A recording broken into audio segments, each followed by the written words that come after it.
இன்றைக்கி நம்ம பார்க்க போகிற ரெசிபி ப்ரான் கிரேவி தான் பார்க்க போகிறோம். வாங்க வீடியோக்குள்ளே போகலாம்.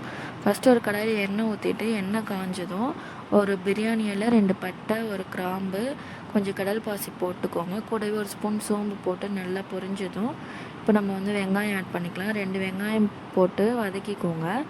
கூடவே ஒரு பச்சை மிளகா, கொஞ்சம் கருவேப்பிலை போட்டு நல்லா வதங்கினதும் நம்ம தக்காளி ஆட் பண்ணிக்கலாம். எந்த அளவுக்கு வெங்காயம் எடுத்துக்கிறீங்களோ அந்த அளவுக்கு தக்காளியும் எடுத்துக்கோங்க. தக்காளி போட்டு நல்லா வதக்கிக்கோங்க. தக்காளி வதங்கினதும் நம்ம இஞ்சி பூண்டு பேஸ்ட் ஆட் பண்ணிக்கலாம். நம்ம 2 ஸ்பூன் இஞ்சி பூண்டு பேஸ்ட் ஆட் பண்ணிட்டு பச்சை வாசனை போகிற வரைக்கும் நல்லா வதக்கிக்கோங்க. இப்போ நான் ப்ரான் ஆட் பண்ணுறேன். நான் 1 கிலோ ப்ரான் எடுத்துருக்குறேன். ப்ரான் போட்டு ஒரு 3 நிமிஷம் வதக்கிட்டே இருங்க. இதுக்கு நம்ம தண்ணி எதுவுமே ஆட் பண்ண வேண்டியதில்லை. ப்ரான்லேயே தண்ணி வரும் நம்ம வதக்க. உங்களுக்கு இன்னும் கொஞ்சம் தண்ணி வேணுனாலும் நீங்கள் ஊற்றிக்கோங்க. இப்போ நான் மசாலா ஆட் பண்ணிக்கிறேன்.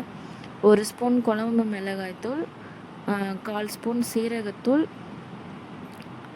1/2 ஸ்பூன் கரம் மசாலா, 1/4 ஸ்பூன் மல்லித்தூள், 1/4 ஸ்பூன் மஞ்சள் தூள், தேவைக்கேற்ப உப்பு போட்டு நல்லா வதக்கிக்கோங்க. இப்போ அடுப்பை சிம் பண்ணிக்கோங்க. மசாலா எப்போவுமே ஆட் பண்ணும்போது அடுப்பு எப்போவுமே சிம் பண்ணிக்கோங்க.